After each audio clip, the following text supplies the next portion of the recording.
નમસ્કાર, હું રાજ. આપ જોઈ રહ્યા છો spark today news. Surat railway station પર મુસાફરોને પીરસવામાં આવતા ખાણીપીણીના સામાનની ગુણવત્તા સામે સવાલો ઊભા થયા છે. કિચન હાઇજીનના નિયમોના ઉલ્લંઘન બદલ પશ્ચિમ રેલવે દ્વારા 3થી વધુ કેટરિંગ સ્ટોલને સીલ કરવામાં આવ્યા છે. સ્ટાફ દ્વારા ગ્લોવ્સ અને કેપ વિના ફૂડ હેન્ડલિંગ કરવામાં આવતું હોવાના તેમજ પ્લેટફોર્મની આસપાસ ગંદકી જોવા મળતા નિયમોના ઉલ્લંઘન બદલ કાર્યવાહી કરવામાં આવી છે. આ મામલે ZRUCCના પૂર્વ સભ્ય કલ્પેશ બારોટે પણ ગંભીર આક્ષેપો કર્યા છે. કલ્પેશ બારોટના આક્ષેપ મુજબ ટ્રેનમાં મુસાફરી કરતા લોકોને હલકી ગુણવત્તાનું પાણી પીરસવામાં આવી રહ્યું છે. તેમ છતાં રેલવે વિભાગ સમગ્ર મામલે ધૃતરાષ્ટ્રની ભૂમિકા ભજવી રહ્યું હોવાનો તેમણે આક્ષેપ કર્યો છે.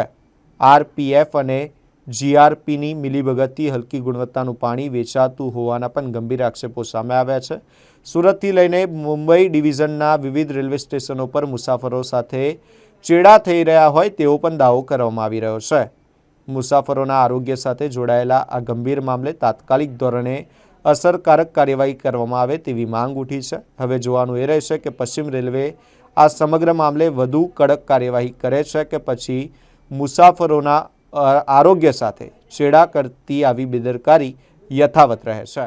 આજે રેલવે દ્વારા જે કાર્યવાહી કરવામાં આવી છે એ મુસાફરોની ફરિયાદને ધ્યાનમાં રાખીને કાર્યવાહી કરવામાં આવી છે. ત્યારે હું આપની ચેનલ માધ્યમથી રેલવેના અધિકારીને કહેવા માગીશ કે આપના ડિવિઝનમાં આવતા જેટલા પણ સ્ટેશન હોય ત્યાં આગળ આ જ રીતે આકસ્મિક ચેકિંગ કરીને જે સ્ટોલ ધારકો ખાદ્ય પદાર્થ વાંચી વેચતા હોય ગંદકી હોય તેવા સ્ટોલને તાત્કાલિક સીલ મારવા જોઈએ. અને બીજું કે સુરત એક મિની ભારત છે, એથી હજારો લોકો પોતાના વતન જતા હોય ત્યારે એ લોકોના આરોગ્યને ધ્યાનમાં રાખીને રેલ પ્રશાસન દ્વારા રેલ નીર સિવાય પાણી નહીં વેચવાનો એક પરિપત્ર બહાર પાડેલો છે. અને રેલ નીર જ પાણી વેચવું એવો નિયમ છે, છતાં પણ પાણી માફિયાઓ દ્વારા RPF GRPને હાથમાં રાખી હલકી કક્ષાનું પાણી ટ્રેન મારફતે ચડાવીને સમગ્ર ભારતમાં સુરત ખાતે લોકો વેચાણ કરતા હોય ત્યારે RPF હોય, GRP હોય કે CMI હોય અથવા રેલવેની મુંબઈ ડિવિઝનની જે કોઈ પણ ટીમ હોય એ લોકોએ સઘન તપાસ કરીને ટ્રેનોમાં બી જે પાણી વેચાતા હોય એવા લોકો સામે કાર્યવાહી કરવી જોઈએ.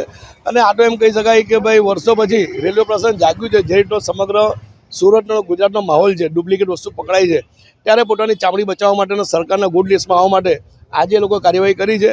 અભિનંદન પાત્ર છે. પણ ખરેખર જો લોકોને મુસાફરોના હિતને ધ્યાનમાં રાખવું હોય તો રેલવે પ્રશાસનના નિયમ હોય એ પ્રમાણે તમામ સ્ટોલ પર વારંવાર આકસ્મિક ચેકિંગ કરવા જોઈએ. જે હલકી ગુણવત્તાનું પાણી ટ્રેનોમાં સપ્લાય કરવામાં આવે છે એ લોકો પર પણ કાર્યવાહી કરવી જોઈએ એવી મારી લાગણી અને માંગણી છે.